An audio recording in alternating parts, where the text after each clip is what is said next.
I'm a 35-year-old woman, and my best friend Jeff, who's 36, has been my buddy for 20 years. He recently got engaged to an incredible woman named Lacey, who's also 36. She's from Europe and was planning to move here. Lacey is smart, educated, and speaks multiple languages. She has a great career and is beautiful inside and out. She's kind, generous, soft-spoken, and affectionate, the perfect balance to Jeff's quick temper and negative outlook at times. His son adores her, and she feels the same way about him. We naturally became friends over the 9 years they've been together. But when the pandemic hit, Lacey's immigration status got delayed, and things started to get tough in their relationship. I noticed Jeff getting frustrated when Lacey wanted to talk or text, but I thought, hey, relationships have their ups and downs, right? Unbeknownst to me, Jeff had reconnected with an old friend named Ashley, a 40-year-old woman I had never met or heard of before. They started an affair, even though he was still engaged to Lacey. Ashley knew about Lacey and their plans for a future together. When I found out about the affair, I told Jeff he needed to be honest with Lacey and end things with her. Lacey still loved him and was planning to move to the US for him.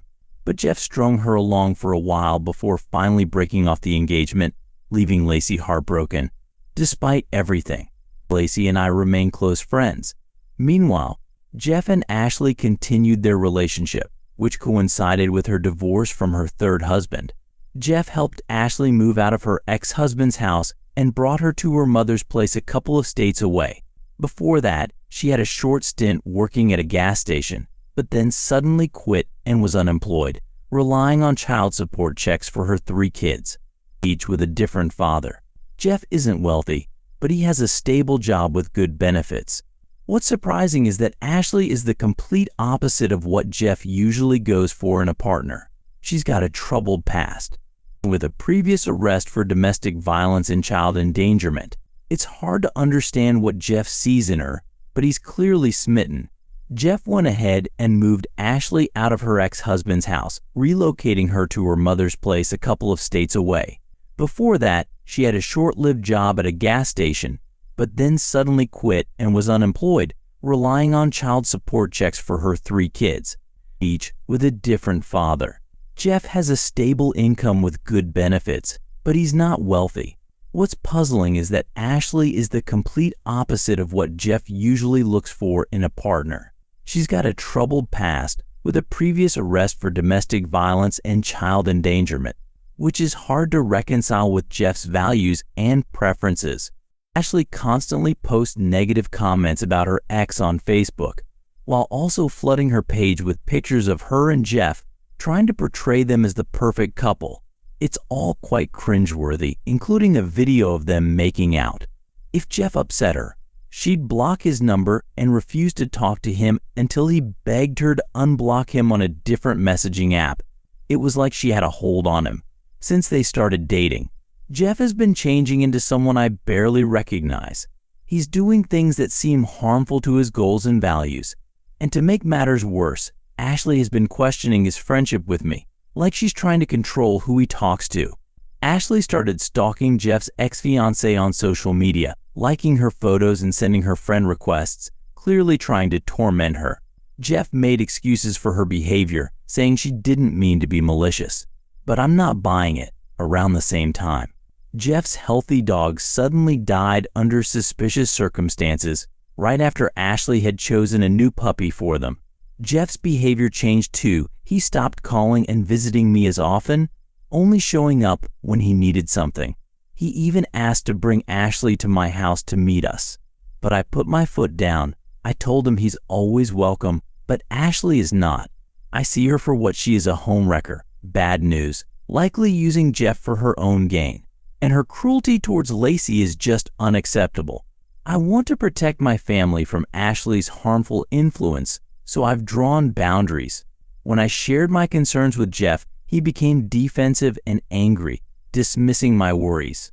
As a result, we've drifted apart, and I haven't seen him in months. He's upset that I won't blindly accept his choices and just be happy for him, but I'll always care about Jeff's well-being, even if it means taking a step back. I'm concerned about the toxic impact Ashley may have on his life, and I don't want to invite that negativity into my own life. Am I the asshole for prioritizing my family's well-being and my own values? Story 2. Today at work. My husband, 34, messaged me, 33, saying he wasn't feeling well. We have a 1.5-year-old toddler, and I'm 5 months pregnant with our second child. I quickly offered to take care of our little one for the day and night, since we're still waking up multiple times a night. I also made him some homemade bone broth and soup to help him feel better.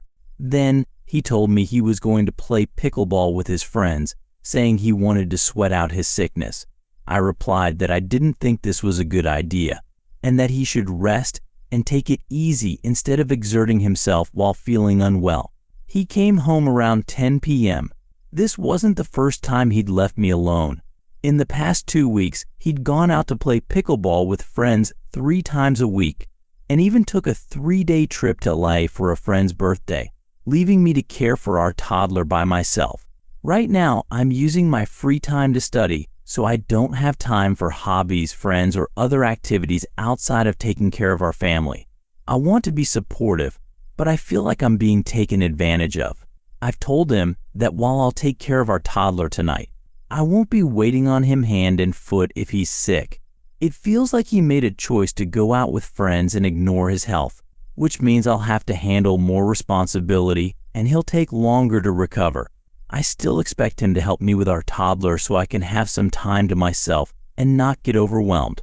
Usually I'm the one who goes out of my way to take care of him when he's sick, putting his needs first. But now, he's saying I'm not being understanding and that I'm the problem. He claims that spending time with his friends is just as important for his health as getting rest and drinking water. Maybe I'm missing something and my pregnancy hormones are making me overreact. Am I the one who's being unreasonable? Story 3. I could barely see through the cloth over my head. There was a figure standing in front of me. I guessed he was the one breathing heavily. I didn't want to move. I couldn't move. It was probably only 5 or 6 minutes, but it felt like forever that neither of us moved, except to breathe in and out. He knew I was awake. He slowly pulled the cloth off my head. It was brighter than I expected. As my eyes adjusted, I saw him. He was about 6 feet tall, wearing a torn white t-shirt and dirty jeans. This man looked strange. He had boils on his face and a blank stare, like he was always looking into nothing. "What do you want?" I whispered, because my throat was dry. He didn't move. "Who are you?" I managed to say this time. Still, no response. His hand moved toward my face, so slowly, like a hunter trying not to scare a deer. But this deer was terrified. "Don't touch me," I said, but it was pointless as he kept moving toward my eye. His dirty fingers reached around my eyeball. He slowly but carefully applied pressure to my eyeball. The pain kept growing. I felt the dirt from his fingers in my eye socket. He pulled. He pulled as hard as he needed to get my eyeball out. I couldn't help but scream uncontrollably. With my other eye, I saw the eyeball in his hand. Crying as much as one could and screaming in shock and terror, I watched him. I watched him place it in his mouth and chew. Like a cherry tomato, a pop of red in his mouth. Fluid oozed out of his lips as he kept chewing with that same blank stare. The sound was forever burned into my brain, chewing and chewing and chewing and chewing. I didn't see that coming.